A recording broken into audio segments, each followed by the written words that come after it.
The Kia Sportage is the brand's best-selling model globally, so you can imagine that there would be a lot of pressure when it comes to developing the 5th generation model, which you see right here. And I'm sure we can all agree on one thing. These guys have started off on a good foot, because my oh my, this car is good looking.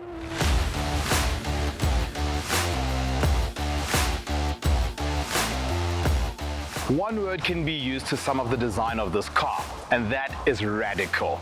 The front end literally jumps out at you. The grille is very large.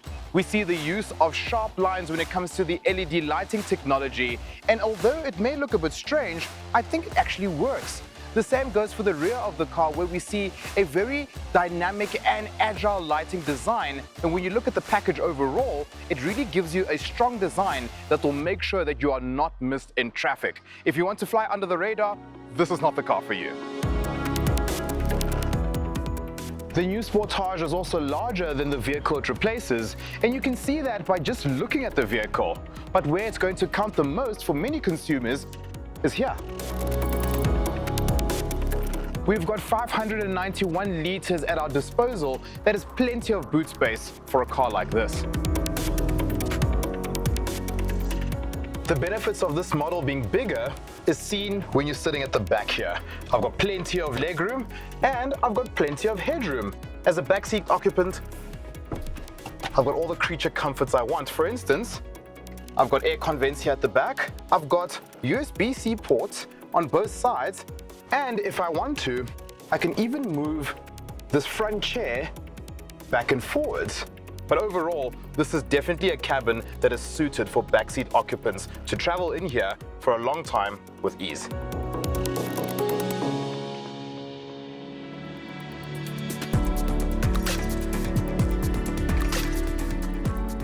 The radical design continues on the inside of the Sportage. And again, I'm very impressed.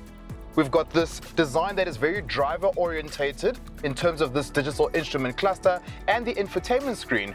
On a side note, the last time I was in a vehicle that had a curved infotainment screen like this, it was a BMW i4. So I love the fact that we've got these new age technologies in normal cars like this.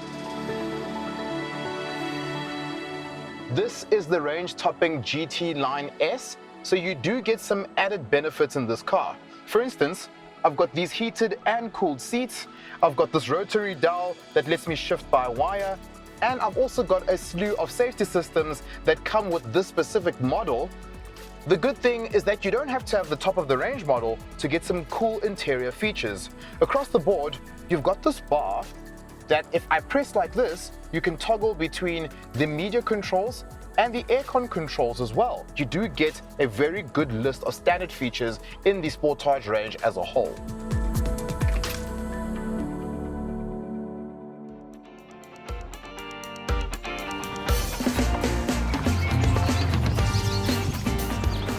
So the new Kia Sportage range comes with a 1-engine and 1-gearbox combination.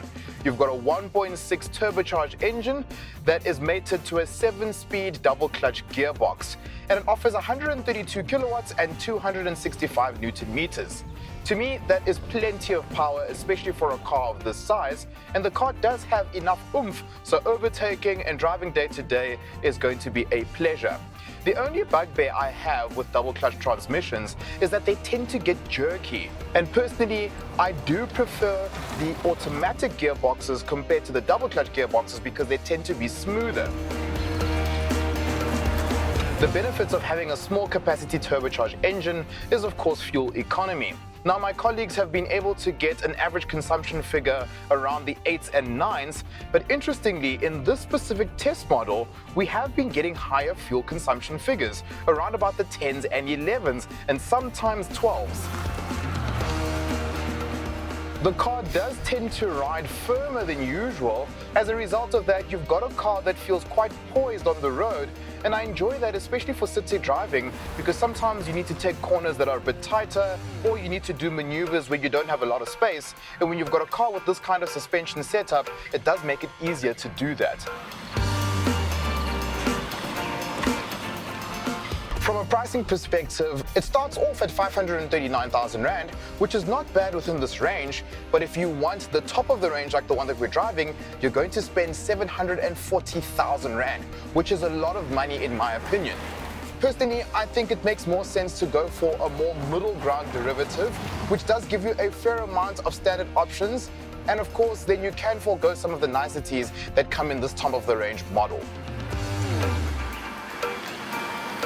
So, is the Kia Sportage still at the top of its game? From an outside perspective, it is striking. It gives a consumer exactly what they want from a styling perspective, and on the interior, it does not disappoint whatsoever as well.